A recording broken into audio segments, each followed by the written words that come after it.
Hi, I'm Donna Wolf from naztazia.com. I'll show what to do with yarn ends for crochet, knitting, and other yarn projects in this tutorial. I'll show when to weave them, knot them, splice them, and perhaps even glue them.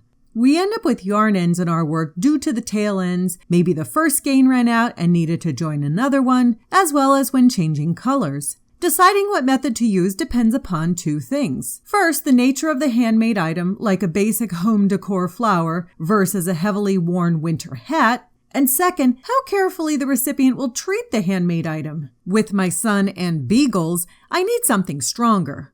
And with my husband, I'm not quite sure why he's even allowed around handmade items. Let's review the decision-making process. With items like my daughter's hat, I can weave in the ends with the yarn needle back and forth as shown in this sample. By piercing through the fibers instead of going through them, that adds a bit of a grip to the yarn. With items like the wrap sweater, I tend to get a bit more concerned with just weaving in the ends since the item will be washed frequently. Let me explain fabric glue. It is an adhesive designed for the fiber arts, which dries clear. The item can be machine washed and dried as long as the fiber content itself can be, plus it dries flexible. Up close, the glue is slightly visible on the yarn strands.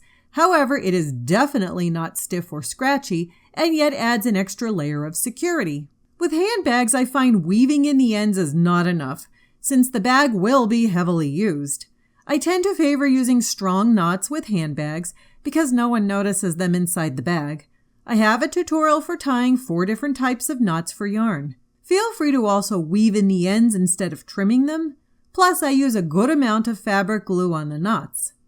With the flower used for home decor, I just tie and knot the ends using a square knot. Since I'll be using hot glue to attach the magnet, I don't even bother with trimming the ends or weaving them in. I tend to feel this way with most decorative items. There are some instances where I simply cannot weave in ends nor have a knot right there. So I can use a splicing method, and I have a tutorial for that. And finally, blankets. Blankets can be challenging because many times they will be heavily used and washed and dried. Any method can work, such as weaving in ends, knotting them, splicing them, and some glue. With my own blankets, I use just about every method. And that's it. That's the many ways to handle yarn ends in crochet and knitted projects.